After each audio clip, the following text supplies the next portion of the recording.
사도행전 18장 5절로 11절까지의 말씀 함께 봅니다.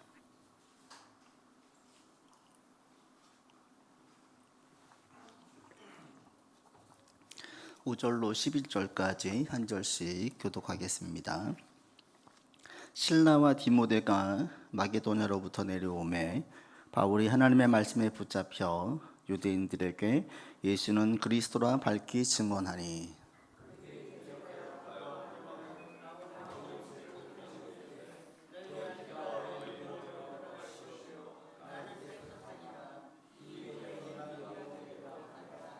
거기서 옮겨 하나님을 경유하는 디도 유스도라는 사람의 집에 들어가니 그 집은 회당 옆이라.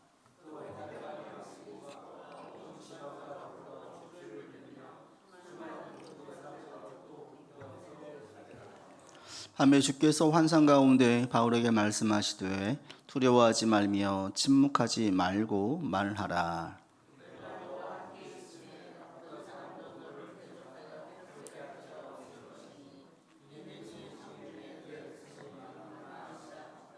같이 합니다. 1년 6개월을 머물며 그들 가운데에서 하나님의 말씀을 가르치니라. 아멘. 사도 바울이 한동안 자비량 선교를 했지요.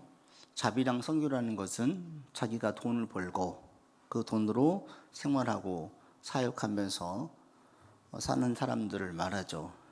그 당시에는 교회가 갖춰져 있지 않다 보니까 이런 일들이 비일비재했었고, 바울에겐 다행히 아주 큰 좋은 기술이 있었는데, 장막을 치는 기술이 있었고 이게 고급 기술이어서 상당히 고임금이었습니다. 그래서 바울이 돈을 잘 벌었어요. 그래서 자기가 사역을 할 때에 필요하면 돈을 벌어서 사역을 했고, 바로 이 고린도에 왔을 때에도 그렇게 자비량 선교를 했습니다. 그러다가 6절에 보시면 5절에 보시면 그 실라와 디모데가 합류하면서 이제 그 자비량 선교를 하지 않고 말씀에 전념할 수 있게 됐어요. 그 얘기인즉슨 마게도냐로부터 왔을 때 거기서 이제 성도들이 낸 헌금을 가지고 와서 그게 아마 바울이 생활하고 사역하는데 그 돈이 쓰인 거죠. 그래서 더 이상 돈을 벌지 않아도 되니 바울은 이제 말씀을 전념하는 일에 힘을 썼습니다. 그전에는 평일에는 돈을 벌고 안식일에만 회당에서 말씀을 전했는데 이제 5절 이후에는 평일에도 말씀을 전하는 거예요. 그래서 말씀을 증거하는 사역자가 말씀 전념하는 일에 힘을 쓰니 당연히 좋겠지요. 당연히 좋은데 우리가 여기서 한 가지 꼭 반드시 짚고 넘어가야 될 게 뭐냐면, 말씀을 증거하는 자가 말씀 전념하는 일에 힘쓰는 것이 가장 좋긴 하지만, 그렇지 못하고 평일에 돈을 벌고 일했던 그 시간들은 그러면 아까운 시간들이냐? 말씀을 더 전념해야 되는데 말씀에 전념하지 못했잖아요. 그러니까 아까운 시간이냐? 낭비하는 시간이냐? 없어야 되는 시간이냐? 하나님께서 일을 하시는데 제한된 시간이냐로 보면 아니다. 하나님께서 사도 바울이 일을 했을 때에도 역사하셨다. 그죠? 지난주에 함께 다뤘습니다. 브리스길라와 아굴라를 어디서 만났느냐? 바울이 일하다가, 알바하다가, 직장생활 하다가 돈이 필요해서 주일은 사역을 하고 평일에는 돈을 벌다가 거기서 만난 거예요. 거기서 만난 부부가 브리스길라와 아굴라였고, 이 부부는 바울이 평생토록 사역을 하는 데에 계속 동행하고 심지어 자기 목숨을 내어놓을 정도로 바울을 위해서 희생하고 헌신했던 부부였어요.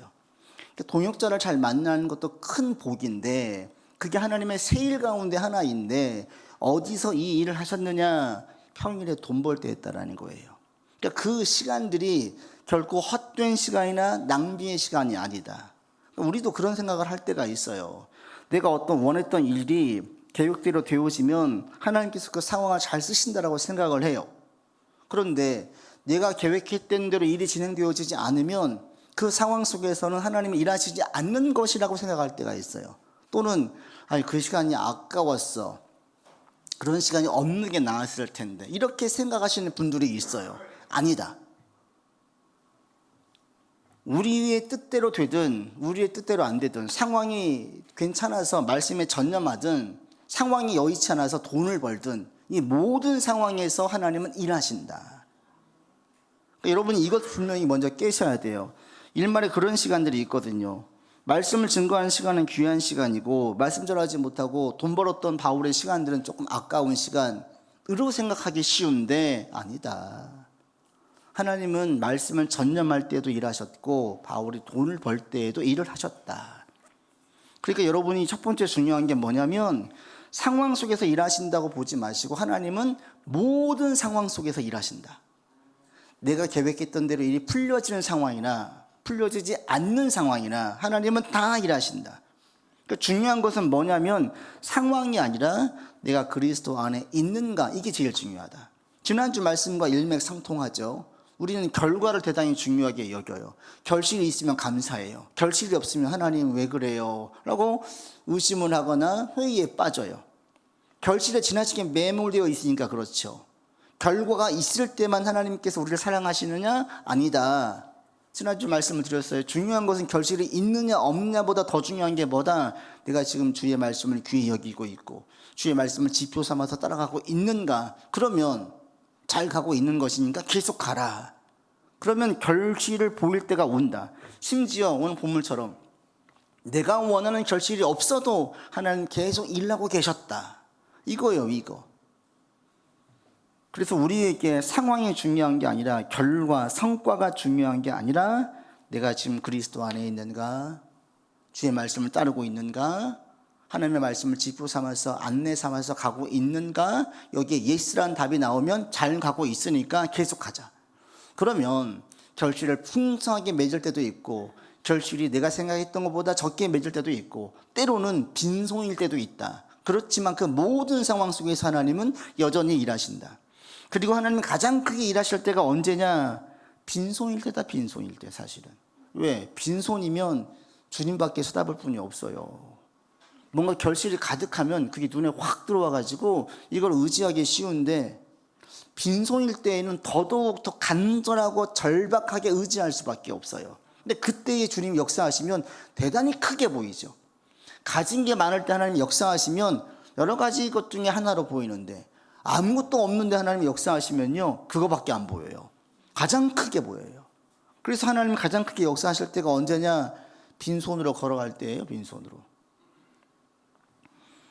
중요한 것은 내 현실이 지금 팍팍하든지 잘 풀려든지 계획대로 되든지 실패로 현재 마무리됐든지 중요하지 않다. 다 낭비되는 시간이 아니라 하나님께서 일하심을 증명하는 그 재료로 다 쓰신다. 여러분 자꾸 이렇게 믿음으로 고백하시기를 바랍니다. 그래서 우리가 지나치게 상황에 따라서 결과에 따라서 막 감사했다고 낙심했다가, 이건 아직 어린아이 신앙이에요. 애들이 그렇잖아요. 엄마가 뭐 해주면 너무너무 좋아해 줬다가 엄마가 안 해주면 막 삐지고 하는 말이, 엄마가 나 사랑하지 않는다 그러고 막 이러잖아요. 애기 때는. 크면 바뀌어지지만 이게 애기잖아요. 신앙도 똑같아요. 어린아이 신앙은 자기가 원하는 대로 응답이 있으면 하나님 자기를 사랑한대요. 엄청 사랑한대요. 그랬다가 원하는 대로 응답이 없으면 하나님 날 사랑하시는 거 맞나? 막 왔다 갔다 해요. 근데 신앙이 좀 들어가면 그런 결과에 의해서 일희일비하지 않아요. 여전히 사랑하시는 건 맞고, 그럼 여기 하나님의 뜻이 무엇이? 어떻게 해야 되지? 이렇게 자꾸 묻는 거예요. 여러분의 신앙이 어린아이 신앙이 머물지 않고 성장할 수 있기를 바랍니다. 분명한 것은 그리스도 안에 있으면 지금의 모든 경험, 모든 상황이 다 내게 유익이 된다. 이렇게 고백을 하면서 나갈 수 있기를 바랍니다. 바울이 사역을 할 때에 이 고린도에서 예상 못한 일들을 몇 가지를 겪어요. 근데 그런 일들은 우리가 지금 사도행전을 쭉 들어서 같이 보신 분들은 잘 알겠지만 바울의 사역에서 여러 번 있었던 일이에요. 바울의 사역이 자기 뜻대로 한 번도 다 계획대로 된 적이 없어요. 예기치 못한, 예상치 못한 상황들이 여러 번 닥쳤어요. 근데 우리 인생도 그러지 않습니까? 여러분 인생의 계획이 자기 뜻대로 되신 분이 있습니까? 세상에 그런 사람은 한 명도 없습니다. 한 명도. 우리는 전능하지 못하고 세상을 통제할 수 있는 능력이 없기 때문에 세상의 영향을 다 받아요. 모두 다 예상하지 못한 상황들을 겪게 되어져요. 바울도 마찬가지입니다. 예상하지 못한 일들을 여기 와서 또 겪는데, 첫 번째로 겪는 게 뭐냐면 바울이 이 실라와 디모데가 와서 생활에 여유가 생겨지자 말씀에 전념하지요. 여러분 5절과 6절 같이 보겠습니다. 실라와 디모데가 마게도냐로부터 내려오매 바울이 하나님의 말씀에 붙잡혀 유대인들에게 예수는 그리스도라 밝히 증언하니 그들이 대적하여 비방하거늘 바울이 옷을 털면서 이르되 너희 피가 너희 머리로 돌아갈 것이요 나는 깨끗하니라. 이후에는 이방인에게로 가리라. 바울이 복음을 이제 전념하는데 시간이 있어지니까 유대인들에게 예수는 그리스도라고 힘써 증언했어요. 유대인들의 반응이 어땠습니까? 6절 보시면 대적하고 비방해요. 그러한 거 살피고 상고하지 아니하고 대적하는 거예요. 비아냥대는 거예요. 공격하는 거예요. 그러니까 바울이 어떻게 해요? 옷을 털면서 그 자리를 떠나서 내가 이제 이방인에게 복음을 증거하겠다라고 얘기해요. 바울은 사역을 할 때에 어떤 한 가지의 방식을 고집하지 않았어요. 이전에도 마찬가지죠. 바울이 제일 많이 썼던 전략은, 선교 전략은 회당에서 복음을 증거하는 거였습니다. 그런데 회당이 없으면요, 기도처를 찾았어요. 길가에서 전했어요. 바울은 한 가지의 방식만 고집하지 않았어요. 이게 기독교인들의 유연성이에요. 그러니까 우리 기독교인들은 한편으로는 대단히 보수적인데 한편으로는 대단히 진보적이에요. 두 개가 같이 가지고 있어요. 복음에는 보수적이에요. 세상이 바뀌어서도 우리는 동성애 절대 안 되는 거예요. 복음에서 창조 질서에 어긋나요. 절대 안 돼요. 이것은 받아들일 수가 없어요. 지금 유럽은 다 받아들이고 있고요. 이것을 이해하지 못하면 시대에 뒤떨어져 있다고 이야기하지 그 사람이 앞서 있다고 이야기하지 않아요. 이런 면에서 우리는 절대 보수입니다. 절대 동의할 수 없어요. 그러나 한편으로는 대단히 진보적이에요. 성경에도 나와 있는 것들이 다 그래요. 여성 인권이 존중되지 않을 때, 노예 제도가 존중될 때, 공동체 내에서는 여성을 지도자로 세우고 노예를 자기 아들로 삼고 그를 면죄부를 주기 위해서 바울이 힘쓰고, 공동체 속에서는 여성 인권, 여성과 남성이 동등하고요. 종이 없어요. 다 내 아들이고 내 자녀가 되는 거예요. 사회 제도를 볼 때는 대단히 진보적인 거죠. 그러니까 복음은 이렇게 보수적인 것과 진보적인 것이 함께 있어요. 그러니까 여러분 가운데에도 이게 같이 있기를 바랍니다. 한편으로는 대단히 고지식한데 한편으로는 대단히 유연해요. 우리가 고지식하고 고수할 것은 복음뿐이에요. 복음. 예수가 그리스도이고 말씀은 절대이다. 여기에 대해서는 우리는 한치의 양보할 수 없습니다. 그러나 나머지는 대단히 유연해야 돼요. 바울이 복음을 증거할 때에 회당만 고집했느냐? 아니었어요. 유대인만 고집했느냐? 아니었어요. 열려져 있었어요. 열려져 있었어요. 그러니까 여러분들 생활할 때 이게 본질이냐 비본질이냐, 진리냐 비진리냐. 본질과 진리는 절대로 고수해야 돼요. 우리에게 본질과 진리는 오직 예수 그리스도 말씀이에요. 나머지는 다양하게 받아들여야 돼요. 그러니까 연세가 드셨어도 이게 사고가 깨어있는 분들이 있잖아요. 대부분 보면은 여러 사회 경험들이 많은 분들이 그래요. 그런 분들은 이런저런 일들을 다 겪다 보니까 하나의 방식을 고집하지 않죠. 그러니까 여러분도 이 나이가 들어갈수록 젊은 애들이 왜 그래로 가면 안 돼요. 그것은 문화적인 부분이니까 이해해야 돼요. 우리 때와는 다르구나로 봐야지 쟤들은 틀렸어로 보시면 안 되는 거예요. 이때부터는 좀 부정적인 의미에서 노인이 되는 거예요. 그러니까 복음 안에서는 이런 부분은 끼어 있어야 됩니다. 진리는 분명하게 고수하지만 나머지 것에 대해서는 다 열려져 있어야 돼요. 다른 거예요. 우리랑 다른 거. 틀린 게 아니에요. 복음적인 부분이 아니라면 다 수용할 수 있어야 돼요.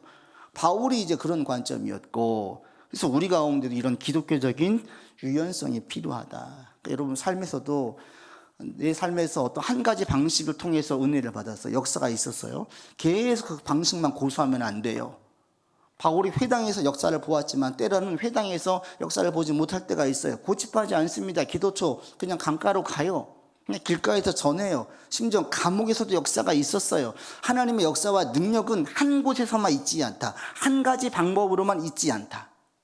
그러니까 내 삶에서 주신 은혜의 방식이 다른 사람에게 꼭 맞는 것도 아니에요. 그러니까 강요할 필요 없어요. 사람마다 은혜 받는 통로가 다르고요. 하나님의 역사가 다 달라요. 그러니까 그건 다 열어놓는 거예요. 분명한 것은 믿음 안에 있느냐, 말씀 따르려고 하느냐, 여전히 말씀을 귀히 여기고 금은보화처럼 여기면서 살고 있느냐, 이것만 있으면 되는 거예요. 그래서 바울은 여기에 대해서 갈등 없이 그냥 옮깁니다. 이방인에게로 가요. 복음을 증거하러. 예상하지 못했던 일입니다. 그리고 바울이 예상하지 못했던 일이 또 하나 있어요. 그게 뭐냐면 이 직전에 지식과 철학의 도시인 아테네에서 지적인 토론을 벌였잖아요. 길게 일장 연설을 했어요. 그들과 논쟁을 했어요. 그러면서 예수가 그리스도이심을 밝히 증거했어요. 그때 바울의 심정이 어땠을까요? 그들은 지적인 자들이에요. 뭔가 진리를 탐구하는 자들이에요. 그들에게 진리를 선포하면 많이 믿을 수 있을 것이라고 예상을 했겠죠. 그런데 결과는 보니까 미비했어요. 소수만 예수님을 믿었어요. 그리고 이제 이 고린도로 왔습니다. 항구 도시예요. 대단히 환락과 타락의 도시예요. 여기서 복음 증거할 때 얼마나 믿을까요? 이 소돔과 고모라처럼 타락한 도시가 복음을 받아들일까요? 바울이 올 때에 여기에서는 별로 기대를 안 했을 수도 있어요. 그런데 놀라운 일이 생기죠. 어떤 일이 있습니까? 거기에 믿는 자들이 많이 생긴 거예요. 8절 보십시오. 같이 읽겠습니다. 또 회당장 그리스보가 온 지방과 더불어 주를 믿으며 수많은 고린도 사람도 믿어 세례를 받더라. 많은 사람들이 믿는 역사가 있었어요. 우리가 생각할 때에도 아테네는 옥토밭이고 고린도는 가시밭이었지 맞는데 결과는 반대였어요. 아테네는 불모지였고 고린도는 가시밭이 아니라 결실을 거둘 수 있는 곡식이 많은 땅이었던 거예요. 이게 인간의 시선과 하나님의 시선이 다른 거죠. 이것도 바울이 예상하지 못했던 것입니다. 그리고 거기에서 큰 위험을 당했어요. 이런 예상 못한 상황 가운데 두려움을 겪게 되어지는데 바울이 이때 어떻게 해야 되느냐. 이전에는 자기가 위협을 느끼면 그 성을 빨리 도망갔어요. 당연하지 않습니까? 위기가 오면 맞서는 게 믿음 아닙니다. 때로는 도망가요. 피하는 거예요. 그런데 여기에서는 하나님께서 그렇게 하지 말래요. 여러분 말씀 보십시오. 9절 같이 보겠습니다. 밤에 주께서 환상 가운데 바울에게 말씀하시되 두려워하지 말며 침묵하지 말고 말하라. 바울이 두려워하지 말라는 말씀을 들었는데 바꿔 말하면 뭐예요? 지금 바울이 큰 두려움을 느낄 수 있는 상황에 있었다라는 거예요. 바울도 두려운 거예요. 지금 잘못하면 자기가 맞아 죽게 생겼어요. 이럴 이전에는 다 도망을 쳤어요. 지금 여기서도 믿는 자들이 많았지만 도망칠 계획을 세울 수도 있어요. 그런데 하나님께서 뭐라고 말씀하십니까? 도망가지 말래요. 그 결과는 11절에 보시면 1년 6개월 동안이나 거기에서 말씀을 전했어요. 1년 6개월을 머물렀어요. 여차하면 도망가야 되는 상황인데 1년 6개월을 머무는 거예요. 이게 지금 바울이 예상한 상황이 전혀 아니에요. 예상하지 못했던 상황들이었어요. 우리의 삶에 이런 일들이 얼마나 많이 있어요. 지난주에 그런 일 겪으신 분들 계실 거예요. 갑자기 어떤 일이 생기고 애가 아프고 직장에서 어떤 문제가 생기고 큰 일을 내가 겪게 되어지고 이런 일들이 우리의 삶에 비일비재해요. 그러할 때 예상하지 못한 상황에서 우리 가운데 어떨 때가 있냐면 두려움을 느낄 때가 있어요. 보통 예상하지 못한 상황이 우리 가운데 두려움을 줍니다. 왜? 내 통제 밖에 있으니까. 통제 밖에 있는 일들이 있을 때에 보편적으로 두려움을 느껴요. 근데 두려움을 느낄 때에 하나님께서 우리 가운데 이 본문에서 좋은 답을 주세요. 어떻게 역사하신지를 보여주십니다. 여러분 10절 보십시오. 이 10절의 답이 있는데 같이 읽겠습니다. 내가 너와 함께 있음에 어떤 사람도 너를 대적하여 해롭게 할 자가 없을 것이니 이는 이 성중에 내 백성이 많음이라. 첫 번째로 10절에서 말씀하실 때에 두려워하지 말라, 침묵하지 말라, 도망가지 말라, 말하라 한 다음에 제일 처음 하시는 말씀이 뭐예요? 내가 너와 함께 있겠다. 하나님께서 우리가 어떤 예상하지 못한 상황에서 두려움을 느낄 때에 제일 첫 번째 주시는 말씀은 뭐냐면 내가 너와 함께 있다예요. 우리는 이런 두려움에 빠지면 어떻게 기도해요? 하나님, 이 문제를 빨리 해결해 주세요. 이 상황이 없어지게 해주세요. 이 상황을 바꿔주세요. 역전시켜 주세요. 이렇게 기도를 해요. 그런데 하나님의 첫 번째 응답은 뭐냐면 내가 너와 함께 있다예요. 이걸 제일 먼저 말씀하시는 거예요. 우리가 지난 한 2주 정도에 그 늑대가 아주 그냥 계속 매스컴에 올라왔죠. 늑구라고 들어보셨어요? 지난 이제 금요일 날 이 늑구가 생포됐는데 대전 5월드에서 이 땅을 파고 탈출했잖아요, 얘가. 그래서 그 동물원 측에서는 친근한 느낌을 주려고 늑구라고 불렀어요. 사람 이름을 뜻하는 애칭 구자를 넣어가지고 늑대의 늑자하고 구자를 넣어서 늑구라고 불렀는데, 얘가 사람들이 이전과 달라요. 죽여라가 아니라 어떻게든 얘를 살리자고 다 이렇게 해서 나온 거예요. 결국은 생포를 했는데, 아무리 동물원에서 자랐다고 하지만 야생성이 있으니까 위험하잖아요. 여러분 한번 생각을 해보세요. 근데 등산을 하다가 얘를 만났어요. 얘가 다 크지 않았지만 큰 늑대를 만났다고 생각을 해보십시오. 어떤 마음이 들어요? 두렵죠. 두려워요. 사람이 너무 두려우면 그 오금을 저린다고 하죠. 움직이질 못해요. 말도 안 나와요. 예상 못한 상황이 두려움에 처해 있어요.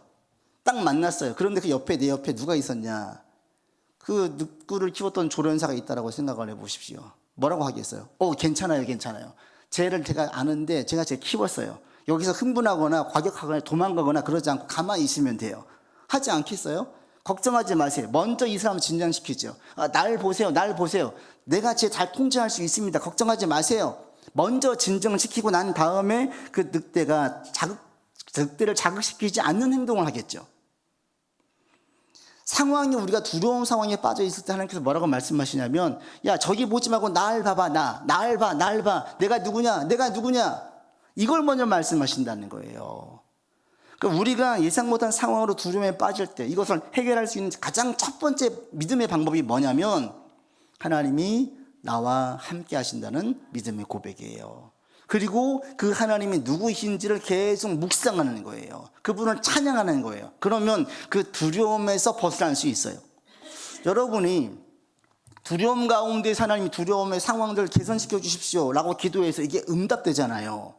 그러면 그 다음에는 이런 두려움이 또 올까요, 안 올까요? 또 와요. 그러면 그때 또 두려움에 빠져요. 상황이 개선되어지는 게 첫 번째가 아닙니다. 그 상황 속에서 믿음이 성장해야 돼요. 믿음이 성장한 첫 번째는 뭐냐면, 하나님이 나와 함께 계심에 대한 확신이에요. 그리고 그 하나님이 어떤 분이신지를 분명하게 아는 거예요. 천지를 창조하신 분, 전능하신 분, 나를 끝까지 선으로 이끄실 분, 이분이 지금 나와 함께 있다.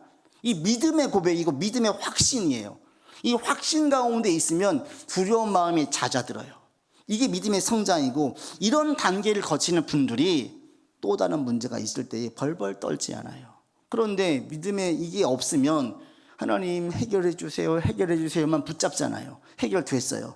그러면 삶에 문제가 또 생겨요. 또 어떻게 기도해요? 하나님 해결해 주세요, 해결해 주세요. 이렇게만 기도해요. 계속 신앙이 성장하지 않고 그 자리에 있는 거예요. 그게 이 출애굽했던 이스라엘 백성들이에요. 목이 곧은 백성들. 깨닫지를 못해요. 문제가 있으면 그 문제로 푸념해요. 원망해요. 회의에 빠져요. 문제가 풀려지면 또 찬양해요. 그러다가 또 문제가 생기면 또 빠져들어요. 성장하지는 못해요.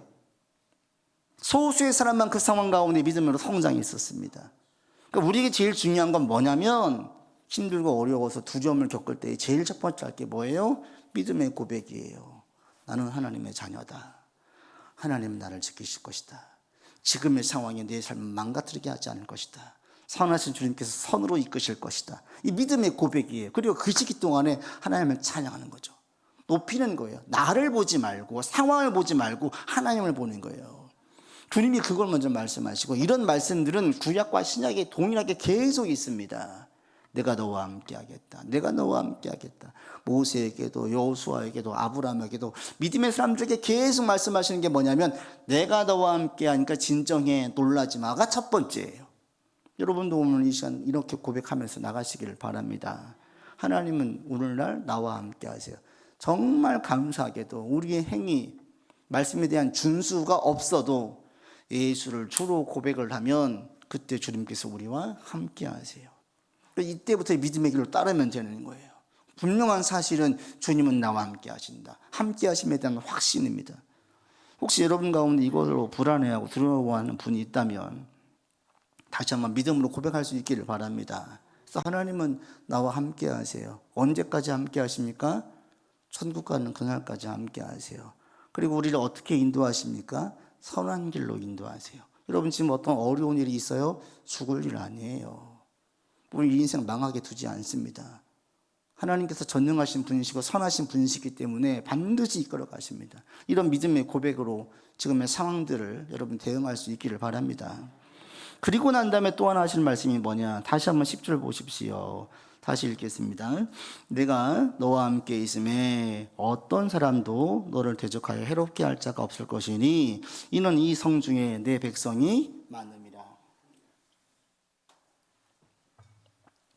이미 8절에서 맞는 사람들이 믿었어요.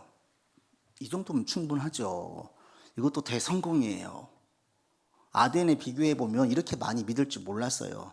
위험이 오니 바울은 도망가려고 계획을 세웠을 수도 있어요. 그런데 하나님의 말씀은 10절에 뭐라고 말씀하십니까? 이 성 중에 아직도 믿을 사람들이 많다는 거예요.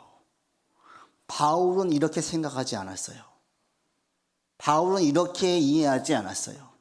이게 뭐예요? 하나님께서 다른 생각, 다른 시선을 보게 하는 거예요. 우리가 두려움에 빠져 있을 때에 하나님께서 제일 첫 번째 하시는 것은 내가 너와 함께한다. 믿음의 고백이고 확신이고요. 두 번째는 뭐냐면 우리의 생각에 새로운 생각들을 불어넣어 주세요. 우리가 보지 못했던 부분들을 보게 만들어 주세요. 자, 여러분에게 이런 은혜가 있기를 바랍니다. 이게 바꿔 말하면 통찰력이에요. 통찰력, 인사이트. 새로운 걸 보는 거. 이건 보통 누가 가지고 있냐면 삶의 연륜과 경륜이 많은 분들이 가지고 있어요. 여러분 성장하려면 두 가지 하라고 하잖아요. 여행을 많이 가든 책을 많이 보라고. 왜? 다양한 경험과 이해가 우리가 보는 시야를 넓혀주거든요. 책을 많이 읽은 아이들, 여행을 많이 다니는 사람들은 사고의 폭이 넓어요. 대단히 유연해요. 고지식하지 않아요. 왜? 삶의 양태가 너무 다양하니까. 그러니까 내 것이 항상, 내 삶의 문화가 항상 옳다고 주장하지 않아요. 그런데 다른 거 한 번도 경험해보지 않은 분들은 자기 것과 절대로 이거밖에 없으니까 경험이. 연륜과 경험이 많을수록 이게 폭이 깊고요. 보는 인사이트가 달라요. 통찰력이. 그래서 여러분 문제가 있을 때 지혜로운 사람들은 자기 또래 사람들하고만 같이 논의하지 않습니다. 그렇게 얘기해봐야 절대 좋은 답 안 나와요.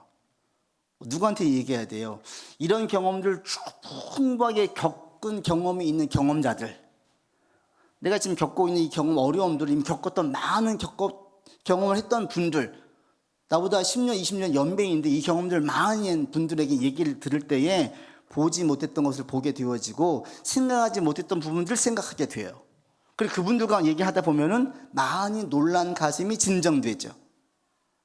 그래서 우리가 세상에서 어르신들을 찾는 거예요. 그 분야의 전문가를 찾는 거예요. 많은 지식과 경험이 있으니까.